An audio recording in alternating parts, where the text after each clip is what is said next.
Warning, this video contains team selection and captain choices which some viewers may find offensive. Hey guys, and welcome back to FPL TV.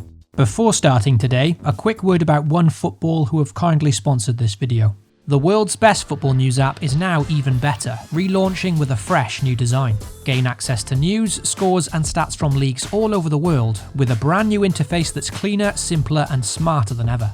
As for FPL, you can follow each team in the Premier League and get live updates from all the goals and assists every game week. Download it for free using the link in the description box below. For Gameweek 21, I was weighing up a few different transfer plans, but ultimately wasn't fully convinced on any of the moves I was considering.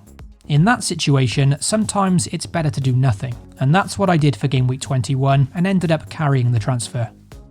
The game week saw a lot of rotation though, and in my side, 3 players missed out.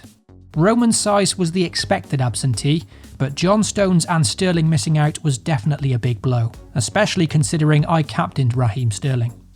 It was a very nervous wait in that Man City game, hoping that Sterling wouldn't come on for a late cameo, and to my joy he stayed put. If you've been watching my channel over the past 18 months, you'd know that FPL has been a bit of a shit show for me in recent times, and arguably my luck hasn't been the best either. But for Game Week 21, I can certainly say I was extremely fortunate, with no less than 22 points coming off the bench for me. Callum Wilson's surprise brace against Everton and Rob Holding's 8-pointer against United turned my game week from bad to very respectable, and things have really started to turn around for me in the last couple of weeks. The other notable returns were Diaz keeping yet another clean sheet, Martinez holding on to all 10 points thanks to a very questionable offside call, and Patrick Bamford bringing home a massive 15-pointer following 3 consecutive blanks. With Raheem Sterling missing out, my vice-captaincy went to Son Heung-min last week, and worryingly, Spurs looked completely toothless without Harry Kane in the side. The frustration continued for the Man United assets in my team, with both Fernandes and Rashford without a goal between them in the last 5 games. The fixtures do look promising for United, so there is some merit in staying patient, but moving Rashford onto Mo Salah would be a very easy move for me now, if only I had the money to do so. So for Game Week 21, thanks to plenty of jammy points from the bench, I ended up with a score of 68, 20 points above the average and a healthy green arrow of 60,000 places. It's moved me up to 180k in the rankings now, and the top 100k no longer seems completely out of reach. Let's move on to Game Week 22 now, and look at my current team lineup as well as some potential transfer moves. Also, if you enjoy the content here at FPL TV, then be sure to leave a like and most importantly get subscribed. You can also hit the notification bell so you always know when a new video goes live. Game Week 22 brings with it a big 50-50 call for me now on whether or not to bring back Mo Salah into the side. When in form, he's a player that I hate to be without in FPL, and following 2 very well taken goals against West Ham over the weekend, a home fixture against Brighton up next makes him an extremely strong captaincy shout.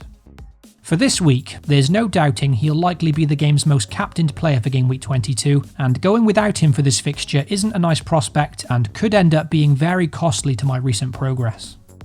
If I had the cash in the bank, then upgrading Marcus Rashford to Mo Salah would be the absolute no-brainer, but it's not going to be that simple for me.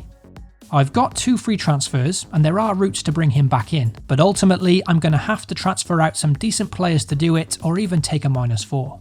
Brighton have defended quite well in recent games though, and Mo Salah does then face Man City in the following game week, so maybe I can persevere without him for now. If I can manage to ignore Salah this week, then it would allow me to focus on fixing other areas of my squad, and replacing Roman Salah is still something I'd like to do this week. As mentioned, I've got 2 free transfers, therefore I need to use one of them, and here's a few defenders in consideration before Tuesday's deadline. The versatile Stuart Dallas once again showed his goal threat in Game Week 21, and continues to be a very handy squad option even despite the lack of potential clean sheets for Leeds. As much bigger differentials though, both Luke Shaw or a Chelsea defender are also within my thinking. Luke Shaw currently sits top for chances created amongst defenders, with 22 key passes in the last 8 game weeks, and in general, I've just been quite impressed with his recent performances. At a cut price 4.5 million though, Antonio Rudiger is also a defender providing some good value into a top 6 side. Chelsea have kept 3 clean sheets in their last 4 games, and after facing Spurs this week, they then play Sheffield United and Newcastle. 2 more great chances for clean sheets there. As for his teammate Marcos Alonso, well, we don't know yet if his place is nailed in this Chelsea side. For this reason, he would be the riskier choice, but when deployed at left wing back, we know that he's FPL royalty and always an exciting one to own. Tyrick Mitchell still remains on my radar as well, simply down to his £3.9 million price tag. And if I am to try and accommodate Mo Salah this week, then I may need Mitchell in order to free up some funds. So, with my transfer considerations discussed, let's now see how the team currently lines up with no moves made yet. For Gameweek 22, I was all but set to sell Callum Wilson, but after his impressive performance against Everton last time out, a game in which he could have very easily scored 3 or 4, that has certainly made me reconsider now, with a home fixture against Palace up next. It is a difficult one, because recency bias can play a big part in fantasy football, and I mustn't forget that Wilson did go 7 game weeks without a goal prior to this random haul against Everton. The question is, do I take the points and run, or do I keep the faith now with the likes of Ryan Fraser, Almiron and St Maximum coming back into the fold? By selling Callum Wilson this week, it would then give me the funds to upgrade Marcus Rashford to Mo Salah, but that's 2 decent players with good home fixtures that could easily backfire. As things stand, I've got Rob Holding in my starting 11, who faces a Wolves side who are definitely out of sorts. The Gunners have defended pretty well recently, keeping an impressive 5 clean sheets in 6 games, with Rob Holding returning a whopping 41 points in that time. In my current squad, Rob Holding will stay in the 11, and I prefer him to Soufal this week as I think Villa have a better chance of scoring. If I do end up replacing Roman Saiss this week though, then probably I'll move Holding to the bench. Souček currently occupies first spot, and he's a player that I always have reservations in not playing. After Callum Wilson's fine display against Everton though, it's hard to fit Souček in this week. A tough call between him, Wilson and Antonio. For the captaincy this week, in my current squad there's only 2 players in my consideration, and that's Bruno and a well-rested Raheem Sterling. Neither option fills me with much confidence this week, especially with Bruno having a dip in form recently, and although Man City have a very good record against Burnley, they did struggle to break down Sheffield United over the weekend, and Burnley could certainly sit back and frustrate them as well. I think this is why I'm so drawn to transferring in Mo Salah this week, simply because he looks to be the outstanding choice. I do have enough cash in the bank to make the straight swap of Raheem Sterling to Mo Salah and then handing him the armband this week. But once again, it's not exactly a nice transfer to make.